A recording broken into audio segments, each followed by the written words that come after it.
نماز جنازہ کا طریقہ بہت ہی آسان ہے۔ بعض اوقات نہ سیکھنے کی وجہ سے یا نہ سمجھنے کی وجہ سے لوگ کنفیوز رہتے ہیں اور جنازے کے دوران بھی بسا اوقات ساتھ والے کو دیکھتے رہتے ہیں کہ اس نے ہاتھ اٹھائے نہیں اٹھائے، تکبیرات کہیں نہیں کی، اور یہی معاملہ عید کی نماز میں بھی ہوتا ہے۔ بہرحال جنازے کا طریقہ میں عرض کرتا ہوں۔ جنازے میں دو چیزیں بیسک ہیں، یعنی جسے فرض کہا جاتا ہے، جنازے کے رکن۔ پہلی چیز قیام، کھڑا ہونا، اور دوسری چیز 4 مرتبہ تکبیر، اللہ اکبر اللہ اکبر اللہ اکبر اللہ اکبر۔ یہ 2 چیزیں فرض ہیں، اور 3 چیزیں سنت مؤکدہ ہے۔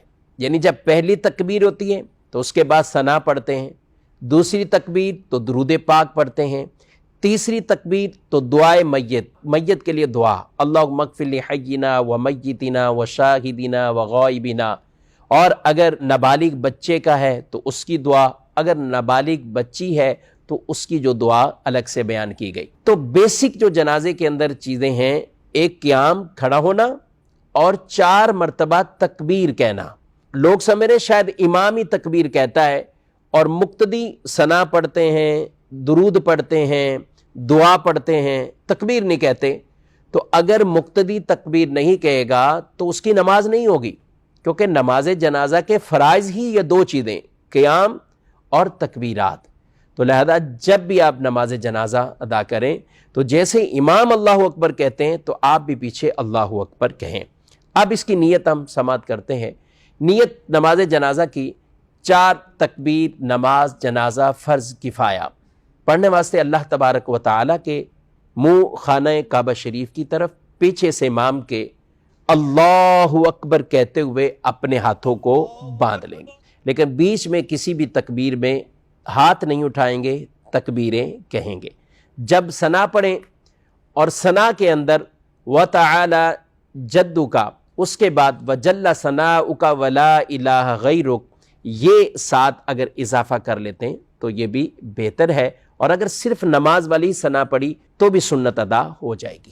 اب دوسری تکبیر ہوگی لیکن ہاتھ نہیں اٹھائیں گے۔ اللہ اکبر۔ اب دوسری تکبیر ہو گئی، اب درود پاک، درود ابراہیمی پڑھیے۔ پھر تیسری تکبیر ہوگی، اللہ اکبر۔ اب آپ نے دعائے میت، اللہم اغفر لحینا و میتنا، یہ والی دعا اگر کسی بڑے بالغ مرد یا عورت کی نماز جنازہ ہے، اگر نابالغ بچہ ہے تو پھر نابالغ کی دعا، اور بچی ہے تو نابالغ بچی والی دعا۔ اب جب یہ پڑھ لیں گے تو پھر چوتھی تکبیر ہوگی، اللہ اکبر، اور اس کے بعد دونوں ہاتھوں کو کھول کر چھوڑ دیں گے اور دائیں طرف اور بائیں طرف سلام پھیر دیں گے۔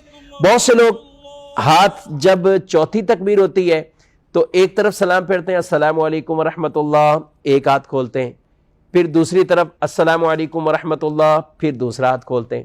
یہ نہیں، جب آپ نے چوتھی تکبیر کہہ دی تو اب ایسے ہی نا، اللہ اکبر، چوتھی تکبیر ہوئی، دونوں ہاتھ کھول دیں، السلام علیکم ورحمۃ اللہ، السلام علیکم ورحمۃ اللہ۔ اگر آپ نے اچھے انداز سے یہ طریقہ سیکھ لیا، سمجھ لیا، تو میں نہیں سمجھتا کہ پھر آپ کبھی نماز جنازہ میں کبھی آپ کنفیوز ہوں اور آپ کو پریشانی لاحق ہو۔ یہاں یہ بات بھی عرض کرتا چلوں، اگر کسی بھائی کو دعائے میت یاد نہ ہو، دعائے جنازہ یاد نہ ہو، یاد کرنی چاہیے، کوشش کریں جو دعا جس وقت پڑھنی ہے وہی پڑھیں۔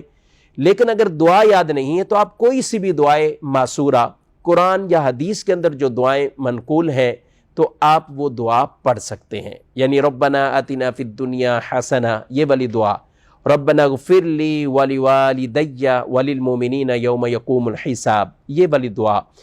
اور اسی طرح سورہ فاتحہ بھی دعا کی نیت سے پڑھ سکتے ہیں، قرآن کی نیت سے پڑھنے کی اجازت نہیں ہے۔ تو خلاصہ کلام یہ ہوا کہ نماز جنازہ میں 2 چیزیں فرض، یعنی قیام اور 4 تکبیریں، اور پھر 3 چیزیں جو آگے ہیں، ثنا پڑھنا، درود پڑھنا اور دعائے میت، یہ سنت مؤکدہ ہیں۔ یوں نماز جنازہ مکمل ہو جائے۔